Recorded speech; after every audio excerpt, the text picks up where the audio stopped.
Hello students, आज की इस वीडियो के अंदर मैं आपको वर्क एंड एनर्जी चैप्टर की एक्सरसाइज करवाने वाली हूँ. So let us start with first question, that is look at the activity listed below, reason out whether or not work is done in the light of your understanding of the term work. Means आपको ये बताना है प्यारे बच्चों, इसमें जो examples दिए गए हैं किसमें वर्क डन है, किसमें वर्क डन नहीं है. राइट.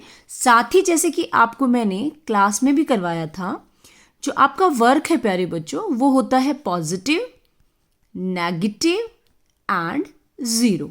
सो वो भी बताना है कि किसमें पॉजिटिव है, किसमें नेगेटिव और किसमें ज़ीरो है. So let us start. Suma is swimming in a pond. एक कोई लड़की है जो पॉन्ड के अंदर, तालाब के अंदर तैर रही है. दैट मीन्स वो तैरते तैरते जो गर्ल है वो आपकी फॉरवर्ड जा रही है, लेकिन जो उसके हैंड्स हैं वो वाटर को क्या कर रहे हैं, बैकवर्ड पुश कर रहे हैं. इसका मीन्स कुछ फोर्स लग रही है और कुछ डिस्प्लेसमेंट हो रहा है, लेकिन डिस्प्लेसमेंट और फोर्स दोनों की डायरेक्शन अपोजिट है. इसलिए इस केस में जो आपका वर्क होगा वो होगा negative. A donkey is carrying a load on it's back. एक डोंकी है जो अपने बैक के ऊपर कुछ वजन उठाए हुए है, कुछ लोड उठाए हुए है. सो दैट मीन्स वो जो आपका डोंकी है उसके ऊपर फोर्स लग रही है और जो डिस्प्लेसमेंट है वो आपका दोनों परपेंडिकुलर है. तो इस केस में आपका वर्क कुछ भी नहीं होगा. तो वर्क क्या है आपका, zero. A wind mill is lifting water from a well. एक विंड मिल से, एक वेल से पानी आपका लिफ्ट होके ऊपर आ रहा है.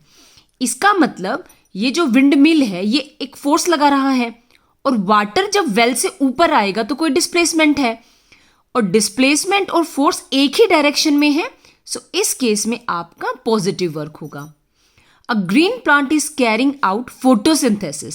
सो फोटोसिंथेसिस में जो फोर्स और डिस्प्लेसमेंट है उसकी डायरेक्शन आपकी मेंशन नहीं है कि किस डायरेक्शन में डिस्प्लेसमेंट है.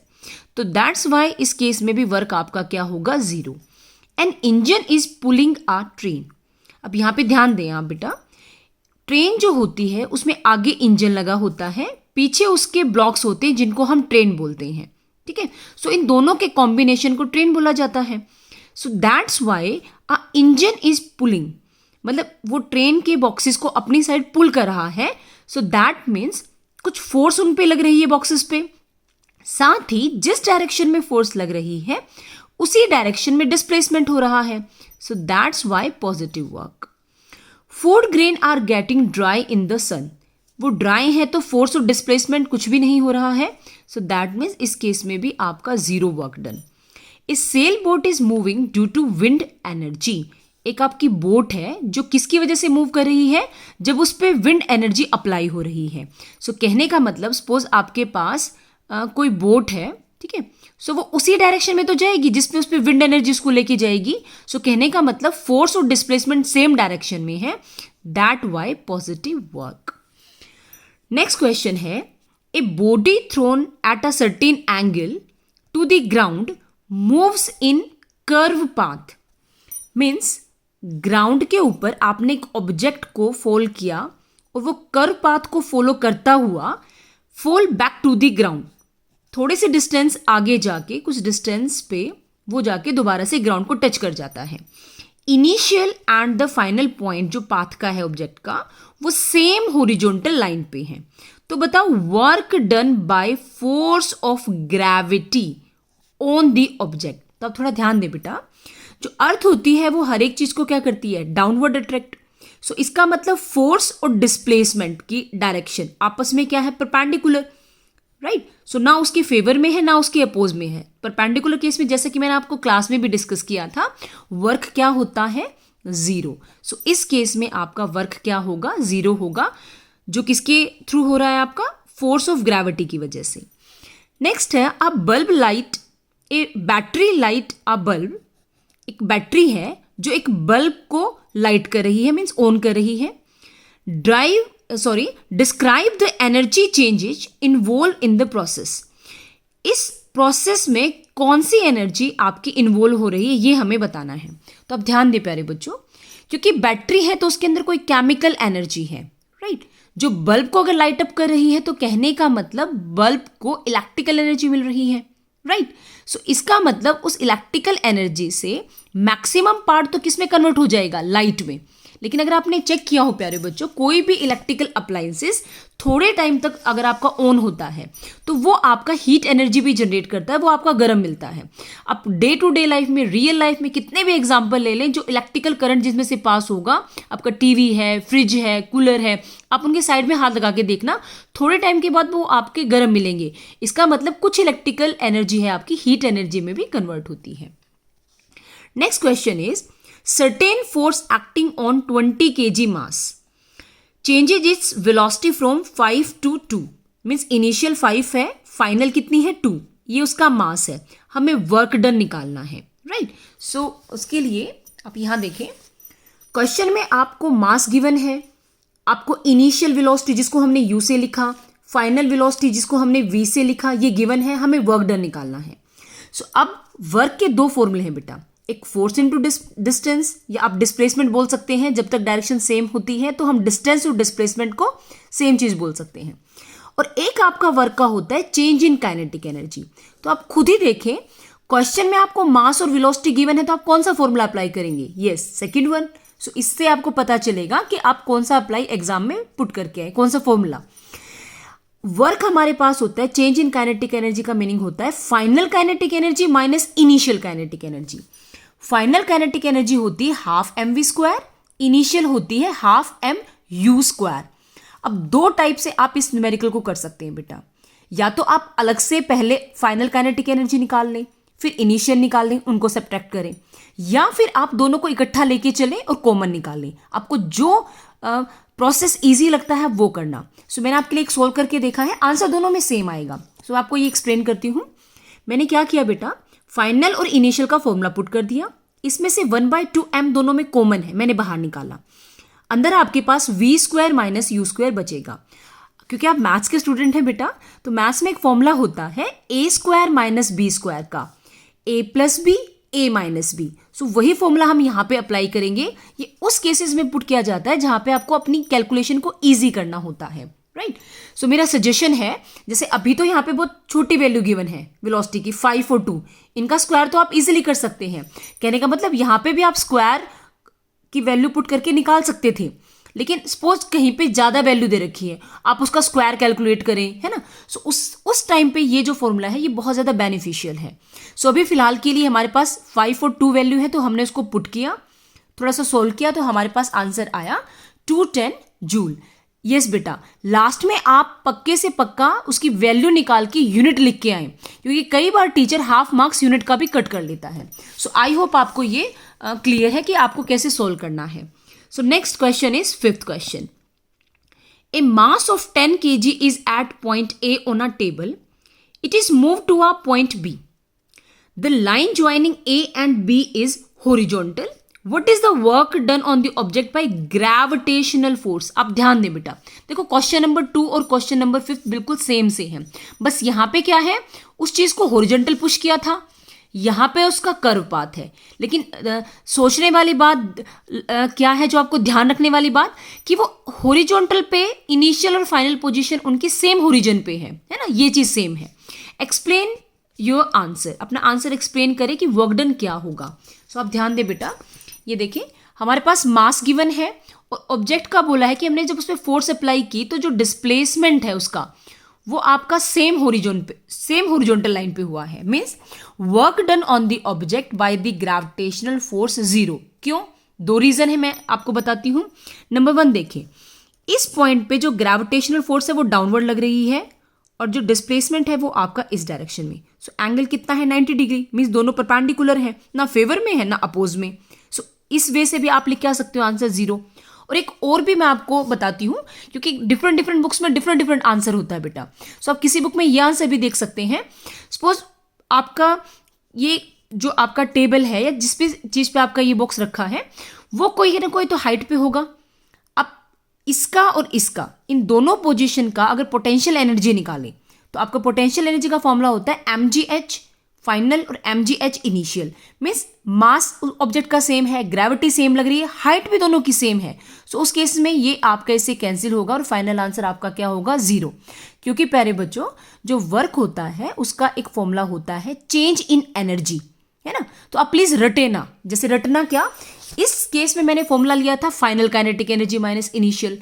आप बोलेंगे मैम इसमें आपने ले लिया पोटेंशियल एनर्जी, है ना, तो वहां काइनेटिक लिया, यहां पोटेंशियल लिया। बेटा काइनेटिक और पोटेंशियल हैं तो दोनों एनर्जी ना, तो वो डिपेंड करेगा क्वेश्चन की सिचुएशन पे कि आपको क्वेश्चन में क्या चीज गिवन है। जैसा कि मैंने आपको यहां पे बताया प्यारे बच्चों, प्लीज आप कंफ्यूज ना हो, इस चीज को प्लीज समझें आप कि देखो हमारे पास वर्क के 2 फॉर्मूले थे, लेकिन हमने कौन सा अप्लाई किया, अपनी सिचुएशन को देख के ना बेटा।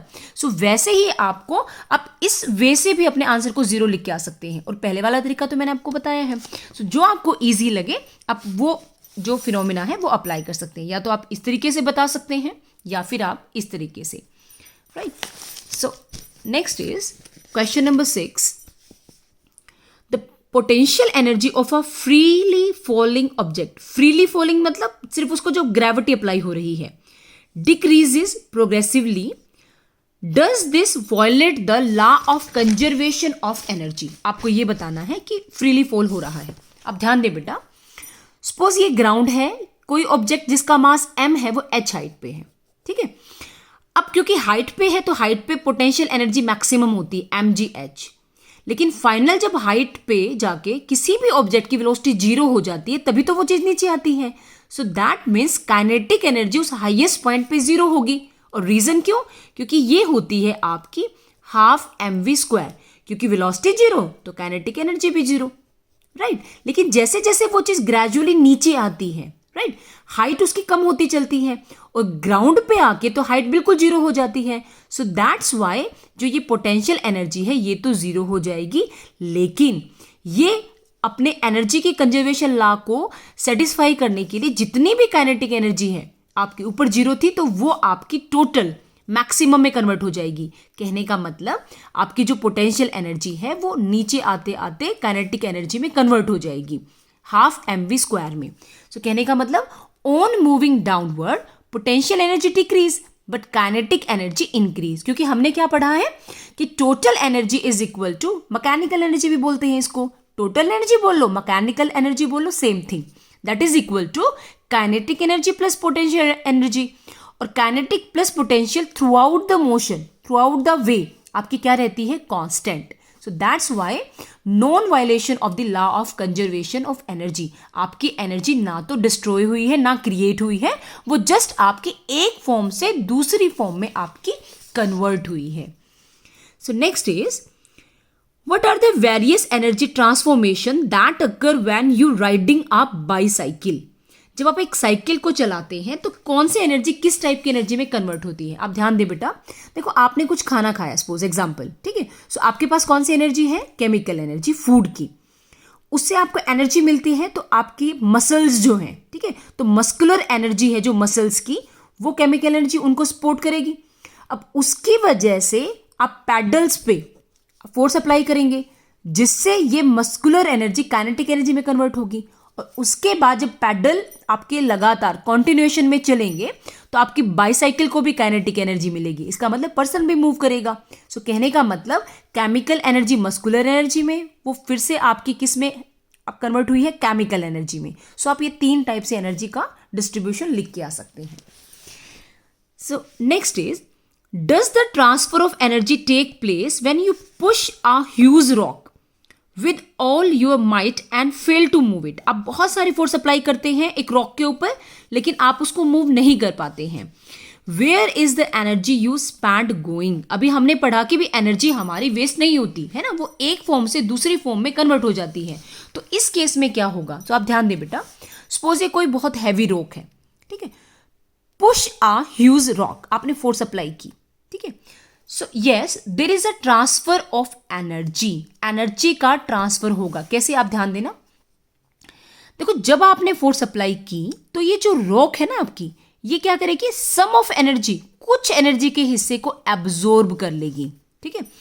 जब आप इस पे लगाओगे तो कुछ आपके एनर्जी का हिस्सा एनवायरमेंट में आपका चला जाएगा, ठीक है। तो आप देखिए, some energy goes to environment through muscles and surface between hand and rock. जब आप यहाँ पे हाथ से इसको पुश करेंगे तो कुछ एनर्जी आपकी कहाँ चली जाएगी, एनवायरमेंट में, लेकिन आपकी एनर्जी डिस्ट्रॉय नहीं होगी, वो जस्ट एक फॉर्म से दूसरी फॉर्म में आपकी क्या हुई है प्यारे बच्चों, वो आपकी कन्वर्ट हुई है, right. So next is a certain house hold has consume 250 unit of energy. Okay, unit मतलब किलोवाट आवर, ये उसकी यूनिट है। ड्यूरिंग अ मंथ, एक मंथ में एक हाउस होल्ड में इतनी एनर्जी कंज्यूम हो रही है। So how much energy is this in joule. So आपको पता है, क्योंकि हमने थ्योरी में काफी पढ़ा है क्लास में, यूनिट होता है किलोवाट आवर, उसको हमें किस में कन्वर्ट करना है, जूल्स में कन्वर्ट करना है। तो डियर स्टूडेंट आप ध्यान दें, एनर्जी की जो यूनिट होती है आपकी किलोवाट आवर, वो एक यूनिट के बराबर होती है। और एसआई यूनिट होती है, ये तो होती है कमर्शियल यूनिट, राइट, जो अपने इंडस्ट्रियल पर्पस के लिए, जो अपने घरों में बिजली का, इलेक्ट्रिसिटी का जो बिल आता है वो भी हमारा इसी यूनिट से आता है। लेकिन वैसे जो एसआई यूनिट होती है वो होती है जूल, राइट। सो क्या रिलेशन है इस किलोवाट आवर में और जूल में, तो ये हमने क्लास में निकालना भी सीखा है, ड्राइव करना सीखा है। So 1 kilowatt hour is equal to 1 unit, और फर्दर अगर आप इसको इक्वेट करें जूल के साथ, सो 3.6 इंटू 10 की पावर 6 जूल ये आपका इक्वल होता है। ये कैसे आता है मैं आपको थोड़ा यहां से भी एक्सप्लेन कर सकती हूँ। देखो, किलो मतलब होता है 1000, आर, एक आर में कितनी सेकंड होती हैं, 3600, तो आप उसको मल्टीप्लाई करेंगे तो आपके पास इतना ही आंसर आएगा। अब टोटल कितनी दे रखी है, 250 यूनिट्स। तो आपको क्या करना है प्यारे बच्चों, एक यूनिट की वैल्यू है इतनी, है ना, ध्यान से सुनो, एक यूनिट की वैल्यू है इतनी, तो 250 यूनिट की कितनी होगी, ज्यादा, और ज्यादा के लिए क्या करते हैं, मल्टीप्लाई। तो आप इसको 250 के साथ मल्टीप्लाई करें, पॉइंट हटा के नीचे 10 आ जाएगा, थोड़ा सिंप्लीफाई करें, 25 को 36 से मल्टीप्लाई करोगे तो ये आंसर आएगा इंटू 6। अब ये जो 20 है इनको भी आप 10 के पावर में कन्वर्ट कर सकते हैं। So your last answer is 9 into 10 raise to power 8 joule, right. So this is the answer of this question. So next is an object of mass 40 kg is raise to a height of 5 metre above the ground. एक object है हमारे पास जिसका मास है 40 kg, उसको हमने 5 metre height तक ऊपर उठाया, तो ये बताओ कि उसकी पोटेंशियल एनर्जी कितनी होगी। नंबर 1 तो ये पूछा है। नंबर 2 पे पूछा है, if the object is allowed to fall, find its kinetic energy when it is half way down. आधे रास्ते पे आ जाएगा वही जो ऑब्जेक्ट है आपका, जो 40 kg मास का है, तो आधे रास्ते पे उसकी काइनेटिक एनर्जी क्या होगी ये निकालें। So very easy question and nice question. So आप यहाँ ध्यान दें बेटा, सबसे पहले क्या क्या गिवन है ये देखें।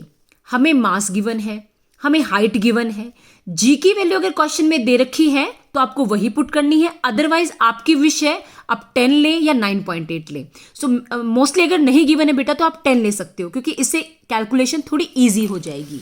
अब यहाँ ध्यान दें, इसको जब हमने किसी हाइट पे उठाया तो वो हाइट थी 5, तो पहले पार्ट में हम निकाल लेते हैं बेटा जी पोटेंशियल एनर्जी। पोटेंशियल एनर्जी का फॉर्मूला होता है mgh, m mass, g acceleration due to gravity, और ये जो s है आपकी हाइट ये 5 दे रखी है। सबको कैलकुलेट किया तो 2000 जूल हमारे पास पोटेंशियल एनर्जी आई।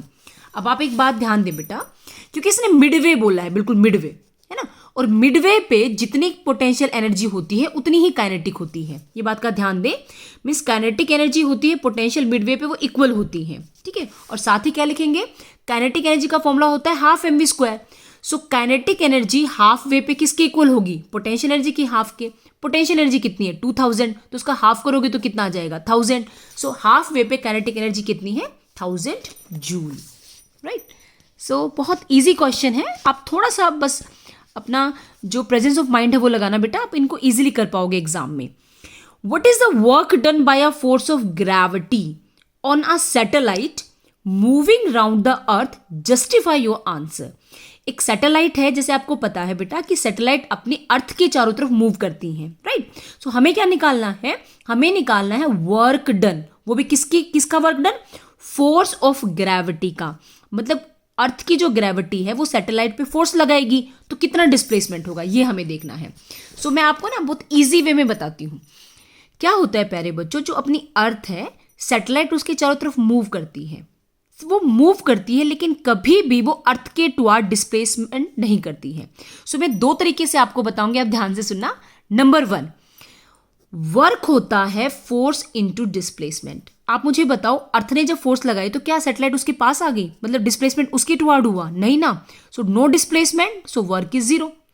सेकेंड में आप क्या कह सकते हैं कि एक सेंट्रीपिटल फोर्स होती है बेटा, जो हमेशा सेंटर के टुवर्ड एक्ट करती है, ठीक है, वो इसको बैलेंस करती है, किसको? अर्थ के ग्रेविटेशन पुल को, जिसकी वजह से ये चारों तरफ मूव करती है। और एक बात आप गांठ बांध लें, क्या वाली बात? ग्रेविटेशन चैप्टर में भी मैंने आपको एक्सप्लेन किया था कि कोई भी चीज अगर सर्कुलर वे में मूव कर रही है ना, तो उस पर एक सेंट्रीपिटल फोर्स लग रही है जो उसको बैलेंस करती है, और वो फोर्स हमेशा सेंटर के टुवर्ड एक्ट करती है, ठीक है। अब फोर्स तो करिए सेंटर के टुवर्ड, और बॉडी कहाँ डिस्प्लेसमेंट करिए? इधर। तो क्या है दोनों आपस में? परपेंडिकुलर। सो इस वे से भी वर्क आपका क्या हो गया? जीरो। तो पेपर में कैसे लिख के आएंगे आप आंसर? सिंपल लिख के आ सकते हो। अगर 1 मार्क्स में आए तो work done by the force of gravity on the satellite zero, अगर 1 मार्क्स में आए। 2 मार्क्स में आए तो थोड़ा एक्सप्लेन करके आ सकते हो कि एक सेंट्रीपिटल फोर्स होती है जो कहाँ लगती है? Toward the centre. So force and displacement are perpendicular to each other and thus work done is zero। आप डायग्राम बना के ऐसे एक्सप्लेन करके आ सकते हैं इस क्वेश्चन का answer. Okay, so next question is, can there be displacement of an object in the absence of any force act on it? क्या कभी कोई ऐसा केस है कि भी कोई ऑब्जेक्ट है ना, उसमें कोई भी फोर्स नहीं लग रही है, फिर भी उसका डिस्प्लेसमेंट हो रहा है? Discuss this question with your friends और टीचर। अब थोड़ा सोचिए बेटा, दिमाग लगाएं। So answer is yes. अब आप बोलेंगे मैम ऐसे कैसे, अब कोई फोर्स भी नहीं लग रही फिर भी डिस्प्लेसमेंट हो रहा है। एक केस ऐसा हो सकता है बेटा, आप ध्यान दें, अगर आपका ऑब्जेक्ट ऑलरेडी मूव कर रहा है, और ये कैसे? क्योंकि हम नहीं कह रहे बेटा, ये न्यूटन कह रहा है। According to Newton's first law क्या होता है? If an object is initially in the motion, अगर वो स्टार्टिंग से ही मोशन में है, it will continue to be in motion along a straight line and thus the object displace from its position. अगर कोई चीज रेस्ट में है तो वो रेस्ट में रहती है, अगर कोई चीज मोशन में है तो वो मोशन में रहती है। कब तक? जब तक उसके ऊपर कोई एक्सटर्नल फोर्स अप्लाई ना हो। सो ये सिचुएशन लिख के आना बेटा। सो इस क्वेश्चन का आंसर क्या हो जाएगा? यस हो जाएगा। राइट, आई होप आपको यहाँ तक के क्वेश्चन क्लियर है। फिर भी अगर आपको कोई डाउट है तो आप कमेंट बॉक्स में लिख सकते हैं प्यारे बच्चों। Next question is, a person hold a bundle of hay over his head for 30 minutes and get tired, right? Has he done some work or not? Justify your answer. So प्यारे बच्चों, आप यहाँ देखें, सपोज एक कोई person है जिसने घास फूस का एक गट्ठा अपने सिर पे उठाया हुआ है। अगर आपका पर्सन मूव ही नहीं कर रहा है तो भले ही वो कितना ही वजन उठाए हुए हैं, तो आंसर क्या होगा? जीरो। क्यों? क्योंकि अगर डिस्प्लेसमेंट जीरो तो वर्क भी जीरो। तो आप आंसर में क्या लिख के आएंगे? Person is applying force apply कर रहा है वो, no doubt, for holding the bundle of hay, ठीक है, but there is no displacement, thus work done is zero. तो आपका वर्क डन क्या होगा? जीरो हो जाएगा। Next question is, an electric heater is rated 1500 watt. Watt किसकी unit होती है? पावर की। How much energy does it use in 10 hour? हमें क्या निकालनी है? एनर्जी निकालनी है। हमारे पास टाइम गिवन है। तो कभी भी कोई भी क्वेश्चन हो बेटा, सो 3 स्टेप्स में करना चाहिए वो। नंबर फर्स्ट स्टेप में जो जो चीज़ गिवन है उसको लिख लें। नंबर 2 स्टेप्स में आप कौन सा फॉर्मूला अप्लाई करेंगे जिससे वो निकलेगा, और थर्ड स्टेप में उसको अप्लाई कर दें।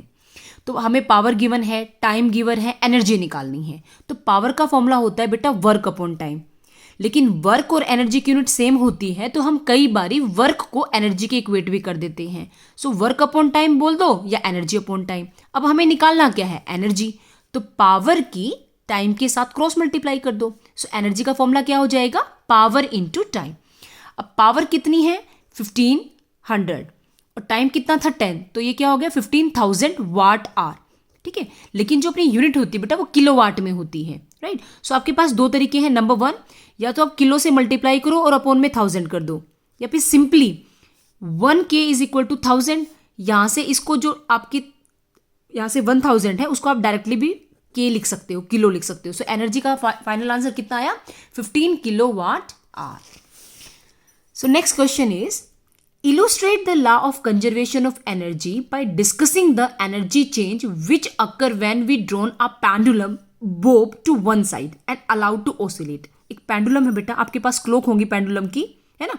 कई बार आपने मूवीज में देखा, हिप्नोटाइज करते हैं वो, कि आप नींद में हो, आप सो रहे हो, है ना. एक बॉब सा होता है, उसको घुमाते हैं किसी भी पर्सन के फेस के सामने और वो सच्ची में सो जाता है ना, और फिर अपनी पुरानी जिंदगी याद करता है. सो वैसा ही कुछ एग्जाम्पल है. अब हमें इसमें क्या बताना है, why does the bob eventually come to rest. जब उसको ऐसे मूव करते हैं ना सिंपल पेंडुलम को, तो वो अचानक से रेस्ट पे क्यों आ जाता है. वट हैपन्स टू इस एनर्जी इवेंचुअली. अब स्टार्टिंग में तो वो मूव कर रहा होता है, अचानक उसकी एनर्जी को क्या होता है. Is it violation of the law of conservation of energy. क्या इससे जो एनर्जी का कंजर्वेशन का लॉ है वो आपका गलत साबित होता है. तो ये कुछ क्वेश्चंस के आंसर आपको डिस्कस करने हैं. तो आप एक बार ध्यान दें. सपोज ये आपके पास कोई पेंडुलम है, मैंने इसकी 3 पोजीशन मानी है. ए, बी इसकी एक्सट्रीम पोजीशन है, सी इसकी मीन पोजीशन है, सेंट्रल पोजीशन. सो मैं आपको एक बात बता दूं बेटा, एक्सट्रीम पोजीशन पे हाइट मैक्सिमम होती है, और वो चीज क्योंकि हाईएस्ट पॉइंट पे जाके वेलोसिटी 0 हो जाती है, तो उसके बाद वो फर्दर मूव नहीं करती, फिर वो आपकी सेंटर के टुवार्ड मूव करती है. तो स्टार्ट करते हैं. सपोज ये पेंडुलम था, ये आपकी बी पोजीशन पे गया, वापस आया, ए पे गया, फिर सी पे आया, फिर बी पे आया. इस प्रोसेस के टाइम पे धीरे धीरे आके, जैसे सपोज ये मूव कर रहा है, तो ये धीरे धीरे धीरे आके स्टॉप हो जाएगा इसका मोशन. ठीक है, वो स्टॉप क्यों हो जाता है, तो आप यहां देखें, मैं इसको स्टेप में आपको सिखाती हूं, तो आप थोड़ा सा ध्यान देना बेटा. सपोज ए पॉइंट पे है अपना पहले में ये बॉब, ठीक है, तो टोटल एनर्जी होती है kinetic energy plus potential energy का सम. अब इस पॉइंट पे काइनेटिक एनर्जी 0, क्यों, क्योंकि वेलोसिटी 0 और हाइट मैक्सिमम है. तो मैंने एग्जांपल लिया, सपोज टोटल एनर्जी 10 है तो पोटेंशियल भी 10. अब ये धीरे धीरे करके नीचे आएगा इस पोजीशन पे, सी पोजीशन पे, इस यहां पे आएगा तो हाइट 0. तो उस पॉइंट पे हाइट आपकी क्या हो जाएगी, 0 होगी, तो पोटेंशियल एनर्जी 0. ठीक है, और काइनेटिक एनर्जी आपकी क्या हो जाएगी, काइनेटिक एनर्जी आपकी मैक्सिमम हो जाएगी. सो फिर आपका वो किस पॉइंट पे जाएगा, आपका जाएगा बी पॉइंट पे.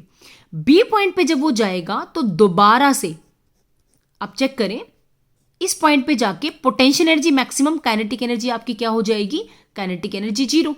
सो आप यहां देखिए बेटा, at point B height maximum, so potential energy maximum, kinetic energy 0. At point C height 0, तो पोटेंशियल 0, काइनेटिक एनर्जी मैक्सिमम. ऐसे ही ए पॉइंट पे height maximum, potential energy maximum, kinetic energy 0. So कहने का मतलब आपका जो पेंडुलम है, ठीक है, वो क्या कर रहा है बेटा, वो एक एनर्जी को दूसरी एनर्जी में कन्वर्ट कर रहा है और फिर वो वापस से उसी एनर्जी में कन्वर्ट कर रहा है. लेकिन जो टोटल एनर्जी है थ्रू आउट द मोशन वो आपकी सेम रहेगी. सो इसमें आगे इसने पूछा है, why does the bob eventually come to rest. अब इस क्वेश्चन का आंसर क्या है, इसमें आप एग्जाम में क्या लिख के आए, तो उसमें लिख के आना, the bob eventually come to rest on account of air resistance. हवा है बेटा, वो किसी भी ऑब्जेक्ट पे आपका रेजिस्टेंस अप्लाई करती है, जिसकी वजह से उसका मोशन क्या हो जाता है, स्टॉप.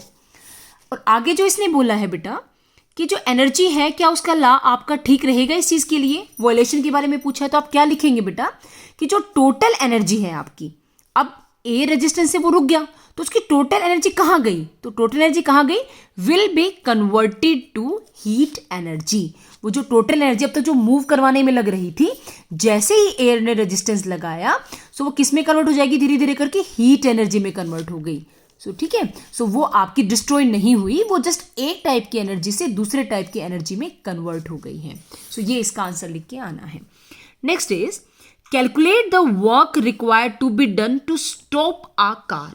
हमें कार को स्टॉप करना है, तो कितना वर्क करें. अगर उस कार का मास हमें पता है, उसकी वेलोसिटी हमें पता है. एक बात आप ध्यान दें बेटा, हमें कार को स्टॉप करना है, इसका मतलब फाइनल वेलोसिटी को 0 बनाना है. तो इसका मतलब ये जो है आपके पास, ये उसकी इनिशियल वेलोसिटी है. ये बात का ध्यान रखना. तो स्टार्ट करें.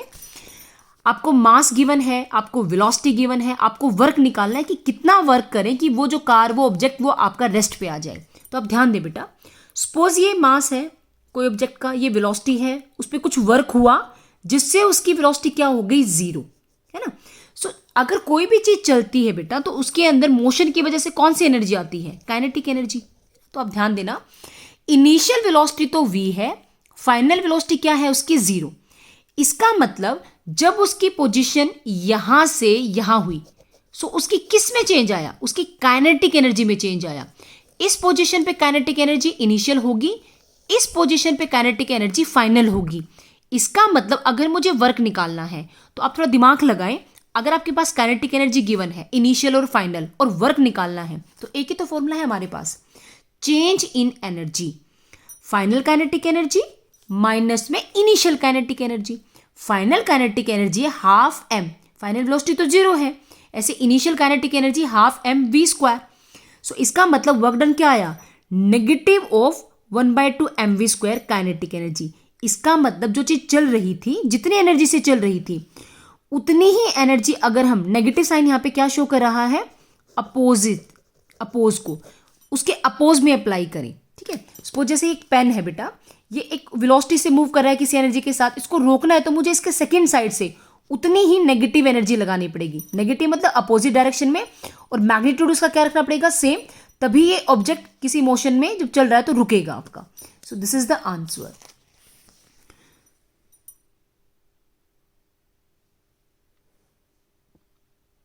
ये स्टूडेंट आप यहां देखें, अभी जैसे आपका ये क्वेश्चन था, अब इसका आपको इजी लगेगा। क्वेश्चन नंबर जो आपका 16 है और क्वेश्चन नंबर जो 17 है वो एक दूसरे से रिलेटेड है। मैं आपको थोड़ा बताती हूं बेटा। क्वेश्चन नंबर 16 में मास है, क्वेश्चन नंबर 17 में मास की वैल्यू है। क्वेश्चन नंबर 16 में आपकी वेलोसिटी v है, क्वेश्चन नंबर 17 में वेलोसिटी की वैल्यू है। बाकी दोनों में सेम चीज पूछ रखी है, कितना वर्क करें कि ऑब्जेक्ट आपका रेस्ट पे आ जाए, कितना वर्क करें कि ऑब्जेक्ट आपका स्टॉप हो जाए। ठीक है, तो दोनों सेम है।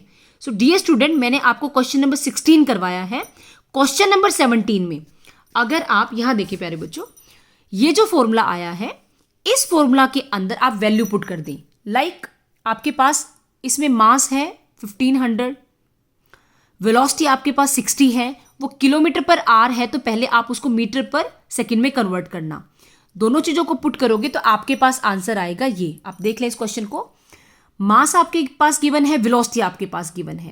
ठीक है, आई थिंक आपको भी क्लियर है कि आपको क्वेश्चन नंबर 16 से 17 में कैसे जाना है। किलोमीटर पर आवर को आप मीटर पर सेकंड में कैसे कन्वर्ट करें।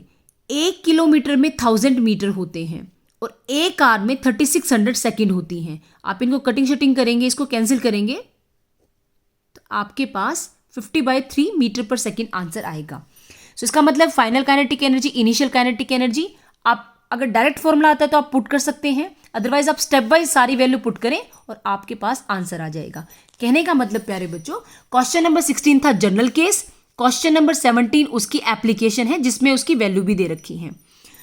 सो next question is, in each of the following a force F is acting. आपको ये 3 केस दे रखे हैं बेटा, आपको इनको बिल्कुल ध्यान से ऑब्जर्व करना है और ये बताना है किस केस में वर्क आपका नेगेटिव होगा, पॉजिटिव होगा या 0 होगा। सो सिंपल है, आप यहां देखें, डिस्प्लेसमेंट और फोर्स के बीच में आपस में क्या रिलेशन है? परपेंडिकुलर का, तो 0 वर्क डन। जिस डायरेक्शन में फोर्स करें उसी डायरेक्शन में डिस्प्लेसमेंट है तो पॉजिटिव वर्क। जिस डायरेक्शन में फोर्स अप्लाई करें उसके अपोजिट डायरेक्शन में डिस्प्लेसमेंट है तो वर्क क्या हो जाएगा आपका? नेगेटिव। तो आपको ये बताना था। नेक्स्ट क्वेश्चन नंबर 19 में, Soni says that acceleration of an object could be 0 even when several forces are acting on it. Does you agree with your answer? जो उसने आंसर बोला सोनी ने, क्या आप उसके साथ एग्री करते हैं? पे बहुत सारी फोर्स अप्लाई हो रही है फिर भी कोई एक्सेलरेशन नहीं है। हमने तो ये पढ़ा है ना कि force is equal to mass into acceleration. अगर फोर्स है तो एक्सेलरेशन भी होगा। क्या कोई ऐसा केस हो सकता है भी हम बहुत सारे फोर्स अप्लाई करें और एक्सेलरेशन कुछ भी ना हो, एक्सेलरेशन 0 हो? सो प्यारे बच्चों, यस। कैसे? सपोज ये कोई ऑब्जेक्ट है, ठीक है, इसमें बहुत सारी फोर्स अप्लाई हो रही है। एक एग्जांपल लिया है मैंने, सपोज इस पे 4 साइड से 10 न्यूटन फोर्स अप्लाई हो रही है। तो क्या होता है बेटा, ये वाली जो फोर्स है ये आपस में इक्वल और अपोजिट है, equal in magnitude, opposite in direction, तो एक दूसरे के इफेक्ट को कैंसिल कर देगी। ऐसे ही ये वाली फोर्स और ये वाली फोर्स का मैग्नीट्यूड तो सेम है लेकिन डायरेक्शन अपोजिट, तो ये इसको बैलेंस कर देंगे। सो कहने का मतलब बहुत सारी फोर्स लगी, लेकिन वो सारी क्या है, इक्विलिब्रियम में है, बैलेंस में है, तो इस पे नेट फोर्स जीरो हो जाएगी। अगर रिजल्टेंट फोर्स या नेट फोर्स जीरो हो तब भी वो बॉडी एक्सेलरेट नहीं करती। तो आंसर में क्या लिख के आएंगे, when net resultant force is zero then there is no acceleration in an object. तो आपके ऑब्जेक्ट में कोई भी एक्सेलरेशन नहीं होगी, right. So next question is find the energy in kilowatt hour consume in 10 hours by 4 devices of power 500 watt each। 4 आपके पास है, एक की अगर इतनी पावर है तो 4 की क्या होगी, इसको 4 से मल्टीप्लाई कर देंगे। सो हमें एनर्जी निकालनी है, पावर हमारे पास है, टाइम हमारे पास है, लेकिन किस में निकालनी, किलोवाट आवर में। सो सिंपल क्वेश्चन, ध्यान से सुने। टाइम हमारे पास है 10 hour, एक की पावर है 500 वाट, तो 4 की कितनी हो जाएगी, उसे 4 से मल्टीप्लाई कर देंगे तो टोटल पावर हमने निकाल ली। एनर्जी निकालनी किलोवाट आवर में। सो अगेन सेम फॉर्मूला है, पावर होती है वर्क अपॉन टाइम। वर्क और एनर्जी की यूनिट सेम होती है प्यारे बच्चों, इसीलिए हम वर्क को एनर्जी के इक्वेट कर सकते हैं। दैट मीन्स अब फाइनल फार्मूला क्या हो गया, power is equal to energy upon time. Cross multiply करें, एनर्जी पावर इनटू टाइम।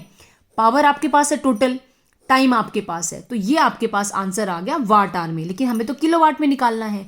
हमें पता है 1 किलो इक्वल टू 1000, तो यहां से जो 1000 है आपका, इसको आप किस में कन्वर्ट कर सकते हैं, किलो में। Then your final answer is 20 kilowatt, या फिर आप 20 किलोवाट आवर, या फिर आप इसको 20 यूनिट्स भी लिख सकते हैं। क्यों, क्योंकि एक यूनिट आपकी किसके इक्वल होती है, 1 किलोवाट आवर के इक्वल होती है।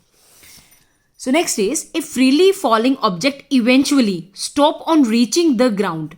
What happened to its kinetic energy? उसकी kinetic energy के साथ क्या होगा। अब ध्यान दे बेटा, कोई ऑब्जेक्ट आपका ग्राउंड पे आके टच करता है, हिट करता है, तो अपनी सारी एनर्जी को वो ट्रांसफर कर देता है। किसमें, काइनेटिक एनर्जी है आपकी। कोई भी चीज़ अगर ग्राउंड को टच करेगी तो कोई ना कोई तो साउंड होगी। जैसे सपोज आपके रसोई में कोई बर्तन गिरता है तो आपको साउंड आती है कि नहीं आती। ऐसे कहीं पे भी कोई भी ऑब्जेक्ट अगर आपका फॉल होता है, किसी रूम में, ग्राउंड पे, अंदर घर के बाहर, तो उसमें साउंड आती है। साथ ही प्यारे बच्चों, जब वो सरफेस से टच करेगी तो उसकी एनर्जी का कुछ हिस्सा हीट में भी कन्वर्ट होता है बेटा। इसका मतलब जो टोटल काइनेटिक एनर्जी है आपकी, वो साउंड प्लस हीट में कन्वर्ट हो जाएगी। सो आई होप आपको ये जो मैंने एक्सरसाइज करवाई है बेटा, मैंने थोड़ा क्विकली करवाया है आपको, ताकि आप कम से कम टाइम में पूरी एक्सरसाइज कर पाएं। सो फिर भी किसी स्टूडेंट में कोई क्यूरी है, किसी भी क्वेश्चन में कोई डाउट है, तो कमेंट बॉक्स में आप लिख सकते हैं। अदरवाइज आप वीडियो को लाइक कर सकते हैं और मैक्सिमम स्टूडेंट तक शेयर कर सकते हैं। So thank you student, bye, take care.